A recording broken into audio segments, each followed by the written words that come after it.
What it do, YouTube? It's your boy Blumbo TV, and I'm back again with another video, man. And today's video is a crazy headline that's going on in the internet right now with T Grizzly, allegedly. You know what I'm saying? As y'all can see the title. Did he really set up his auntie? Did he really backdoor? Or it was just a coincidence? Whatever happened, we don't know. But we finna go through this video and see the ins and outs and what people thinking or whatever. Without further ado, let's get into the video. Oh yeah, don't forget to like, comment, subscribe, man. We got plenty more reactions coming out too, man. So make sure y'all like, comment, subscribe, man. Let's get into the video, man. Roll the clip. Oh my God. I've been on the phone all day investigating the death of T Grizzly's auntie, Jobina Brown. I've been diving deep into the conspiracy, trying to figure out what's true. What's true about this conspiracy? And the conspiracy that I'm referring to is the conspiracy that T Grizzly enlisted the help of Chicago dudes that he knew to murder his aunt Jobina Brown, who he impregnated to make that scandal go away and to retain back his masters from her. I've been trying to uncover what's true crazy about this and what's not true about this. There's a lot of inconsistency in this story, but the one thing that's consistent, after speaking to a lot of people, receiving information from Jobina Brown's camp, from people within T Grizzly's camp, after having information from them transfer over to me, the one thing that is consistent, it's not looking good for T Grizzly. That's the only thing that's consistent so far. Brown, the manager and aunt of T Grizzly, was shot and killed in Detroit on Tuesday night, August 20th. Comments about her death began surfacing Wednesday, August 21st on social media before her passing was confirmed by TMZ. According to law enforcement sources, a shooter opened fire on Grizzly's Cadillac Escalade while the vehicle was traveling around Detroit. The gunman allegedly approached on foot and shot Brown, who was sitting in the back seat in her left side. Grizzly was reportedly riding in the passenger seat and got out of the vehicle as the shooter approached. The driver said the attacker fired 3 or 4 shots and noted that Brown screamed before the gunfire began. Brown was rushed to a local hospital but died from her wounds. She was 41 years old. Police don't know if Grizzly was the intended target of the attack. He and the driver were unharmed. From my perspective, this entire story begins when the first and only suspect who has been arrested so far was arrested 2 months after the incident. When Wu Thing, aka Wu 600 from Chicago, was initially arrested for the murder of T Grizzly's auntie Jobina Brown, the streets of Detroit was talking almost immediately. People was calling this a backdoor from the very beginning. So basically, JBT Grizzly manager, auntie got killed by 600 OTF Buka, that backdoor motherfucker. Damn. That's looking kind of crazy. I ain't gonna lie. Cause at one point T Grizzly was around 600, Lil Durk and all of them. So what really happened? Like, what happened in that spare moment? Was it really a backdoor, or somebody tried to run down? She accidentally got hit. You know what I'm saying? I don't know. I don't know. There's a lot of rumors out there, so I don't know.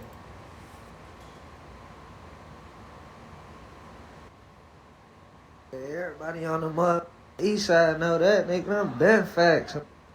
What you talking about? How the you don't know? You mean? You know that everybody who killed everybody and popped everybody, but y'all don't know how Sunday got down on auntie though. Bro, what you think? What kind of crime reporter is you? What you mean? People initially thought when people in Detroit was calling it a backdoor, they were referring to OTF or 600 backdooring T Grizzly. Because at the time, T Grizzly was really close with OTF and 600 through Buka 600. So when a 600 Remember, see what I'm saying? See what I'm saying? So I don't know. member murdered his auntie, people thought, man, did OTF or 600 like backdoor T Grizzly? It wasn't until time went by and people began to put the pieces together. Like, hold on. OTF or 600 couldn't have backdoored T Grizzly because the killer of T Grizzly, Wu Thing, was arrested in 2019. In 2022 or 2023, T Grizzly did a joint album with Lil Durk.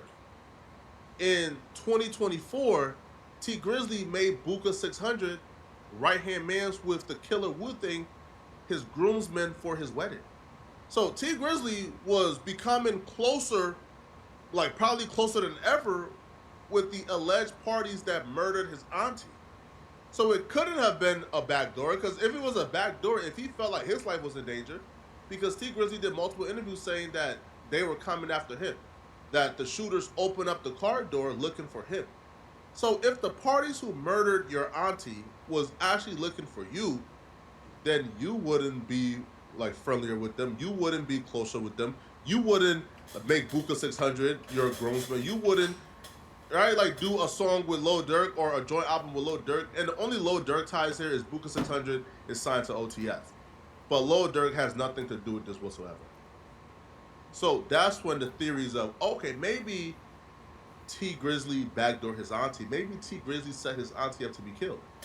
Now, I have the full indictment of Wu-Thing, and the full indictment, I believe, tells a story that leans more towards somebody backdoored that auntie. I don't know if it's T Grizzly, but the indictment and the story told in the indictment lends me to believe that somebody backdoored that auntie. Let's get into the full indictment and what evidence they got on Wu-Thing that led to his arrest. The police was able to trace the getaway vehicle, which was a blue Nissan with the license plates HRK 4937.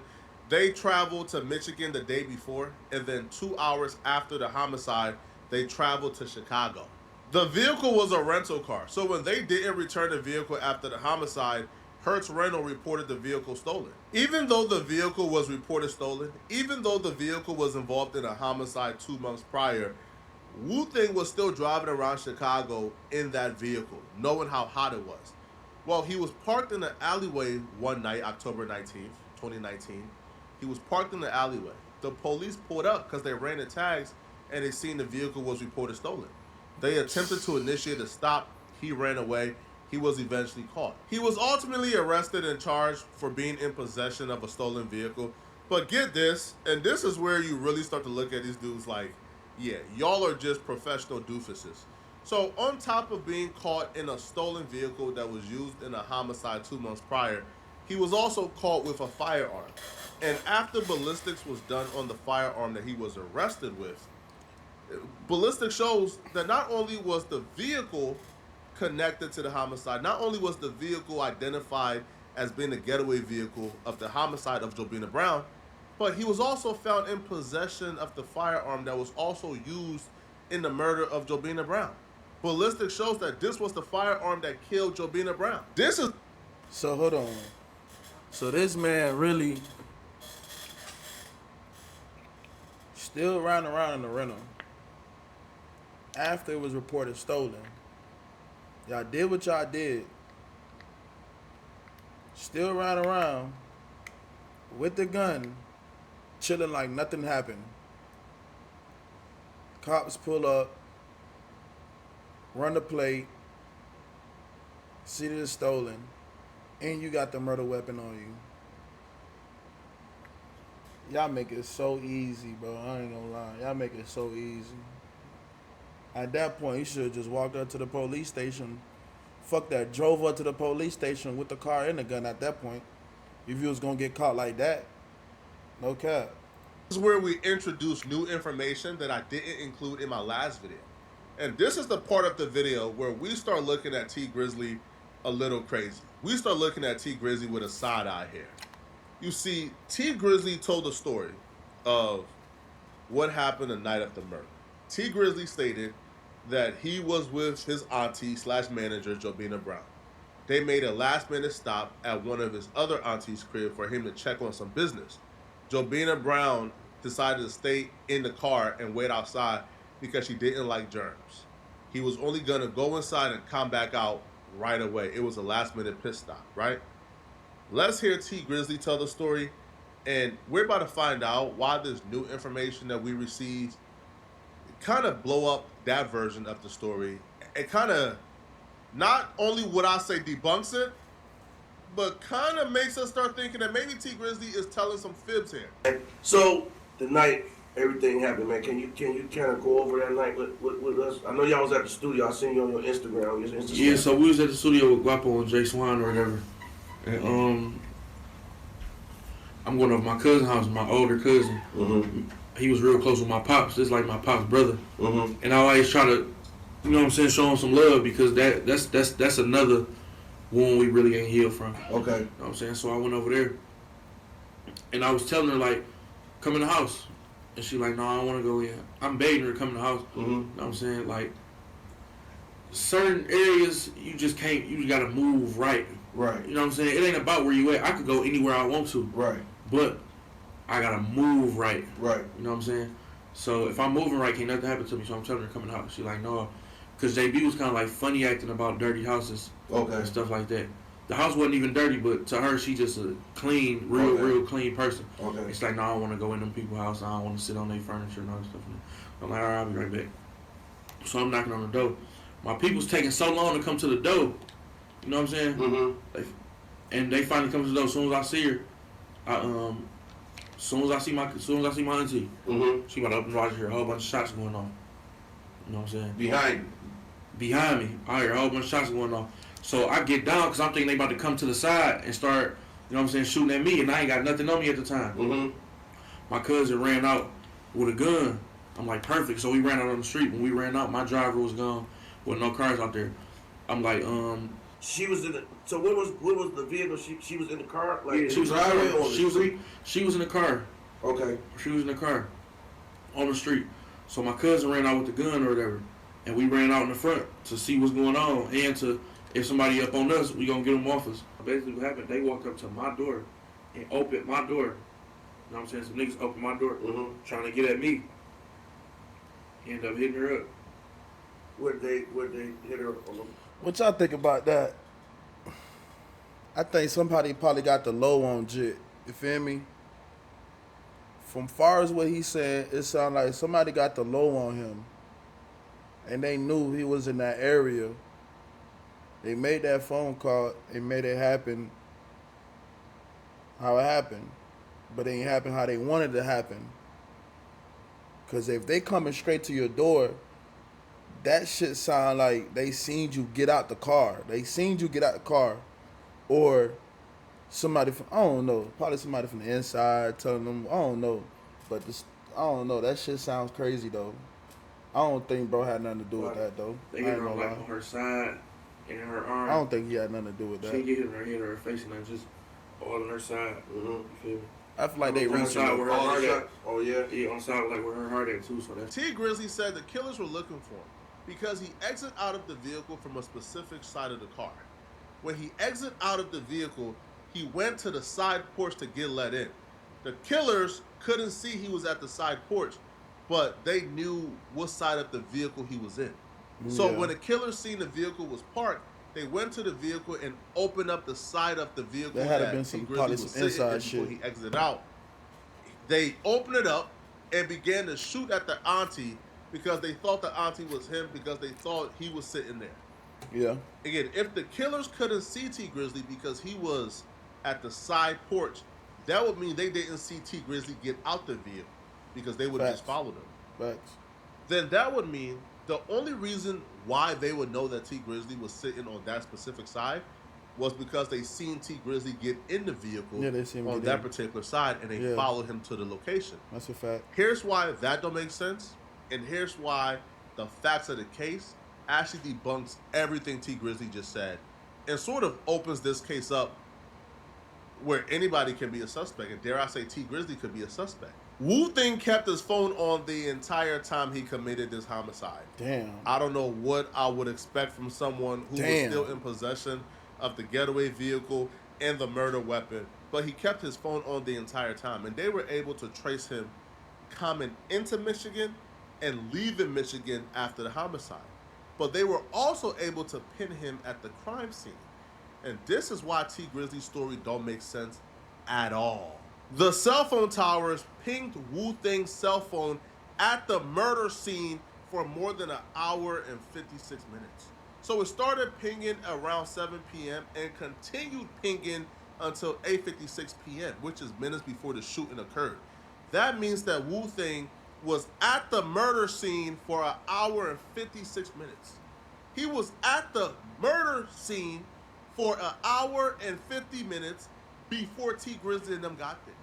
So he was hiding out. He was waiting. He was expecting them to come to that Yeah. location. How did the shooter know that T Grizzly and his aunt was gonna be at the location if the location was an impromptu stop? If the location was hey yo, let's stop right here real quick. How did they know to wait out at that address for an hour and 56 minutes waiting crazy, for them though. to show up? It doesn't make sense whatsoever. And also, if they was at the location for an hour and 56 minutes, then they seen T Grizzly get out the vehicle, which will make sense. They didn't see him get in the vehicle because they wasn't at the location when he got in the vehicle. But they seen him get out the vehicle. They seen him walk to the side porch, which is why they came over, opened up that car vehicle knowing he wasn't gonna be there, and began shooting. This is just my theory, people. And began shooting.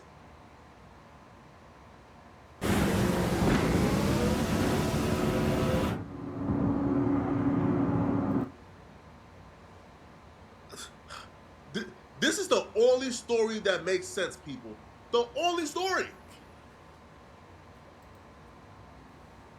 It's different ways to look at it. Because ain't no telling what happened in between, bro. I won't say that's the only theory. But there's different ways to look at it, though. What he's saying might be a reach, though. Ain't no telling. Ain't no telling, though. That's one way to look at it. There's 1,000 ways to look at this situation. You know what I'm saying? We can't just run with this way he's saying at the end of the day, because it could be in all types of ways. How you could look at this situation.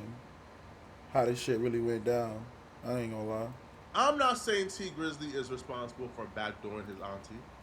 I don't know. I'm saying I don't T think he is Grizzly's neither. I ain't gonna gotta lie. start adding up, people. It gotta start adding up. How did the killer know to wait out at that location for an hour and 56 minutes if the location was an impromptu stop? The killers was at the location. You got out. They could have easily haunted you down, went and got you from the side porch. They watched you exit out the vehicle. They was at the location, and they let you go away. And they came and killed your auntie. What beef would they have with your auntie? It doesn't make sense, people, at all. T Grizzly offered up a response, and this is his response to everything you just heard. Okay. I just think the niggas about to go around trying to clear no shit up because it is what it is. As far as like, you know, I ain't about to be. Certain shit you can't entertain, bro. Especially when it's absolutely nonsense. You know what I'm saying?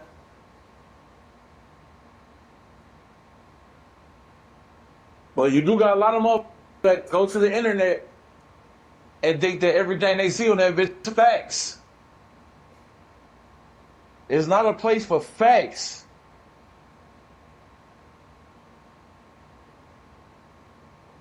You can see some shit dead in your base, chat. That's not true. So you think you can't be fooled by the fucking internet, bro? Bullshit.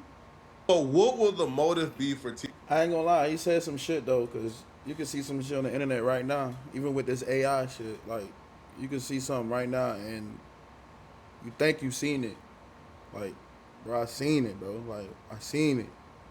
Whole time, it ain't even what you're seeing. It ain't even what the, you know what I'm saying? So it's like with the internet, it's hard to defeat the internet. I ain't gonna lie, the internet ain't lose, but with the internet, these tricks, it's a lot of tricks to the internet. So I don't know, bro. T Grizzly. It's a tough To situation. his auntie, the backdoor, his auntie / manager, and they're not blood auntie. Now, I talked to someone who was literally at the funeral of Jobina Brown. They were at the funeral, bruh. Yo, I was told even at the funeral, people were suspecting T Grizzly because he did like interviews where like people close to the situation were kind of concerned about the stories kind of not really matching up in certain, in some interviews. I think in one interview, like T Grizzly said, yo, it was like a drive-by. They came and shot it up. Then the next interview, they said, they came and opened up the door to look for him and then shot the auntie. So, again, those are not really a big deal, but it don't really line up perfectly. I was told from someone particular that even when Jobina Brown and this person would be talking or getting close, T Grizzly would get jealous. That at times, like T Grizzly would kind of get jealous, and Jobina Brown would tell this person, "Yo, T Grizzly, keep asking me about you, keep asking me why we talking, blah blah." And Jobina Brown will confide in this person that she actually had an intimate relationship with T Grizzly. But the thing with this is, Jobina Brown is T Grizzly's uncle's wife, who's in prison, I think. Again, don't quote me on this, but I think the uncle is in prison. I think Jobina Brown is the uncle's wife. She's not blood related, but she's related through marriage, I believe. So, smashing the uncle's wife, allegedly got her pregnant. According to courtroom reporters, that that was allegedly brought up the first day of trial. That Jobina Brown could be pregnant for T Grizzly's baby. So that's a motive. The uncle is in prison. You got her pregnant. She not trying to abort it. Man, we gotta. That could be one thing. Jobina Brown invested in T Grizzly really early on when nobody else would. Right? It is reported that she apparently owns a portion of T Grizzly's masters. He wanted it back. He signed a deal with her like fresh out of prison as like a management deal. He wanted it back. She wouldn't give it up. That could be motivation. I don't know. And I'm not saying T Grizzly is involved. What I'm telling you is the facts of this case doesn't really align with T Grizzly's story 100% or perfectly. Y'all let me know in the comment section, what do you guys think about this, okay? We're going to continue looking into this, man. Trial is on Monday. We're going to be watching that trial, best believe. Let me know in the comment section. I ain't gonna lie though, bro. I'm gonna keep it a buck though. Ain't no telling what really happened for real, for real. Bro, probably not even involved in that whole situation. Shit just probably played out crazy and it looks crazy. You know what I'm saying? Like, with that street shit, bro, you'll never know, bro. I ain't gonna lie, you'll never know. So I don't know, man. What y'all think on this whole T Grizzly situation, man? Y'all let me know in the comment section, man, what y'all think, man. But yeah, man, we out. We checking out. Y'all tune in to the next video reaction, man. Like I said, make sure y'all like, comment, and subscribe, man. We gone at this bitch, man.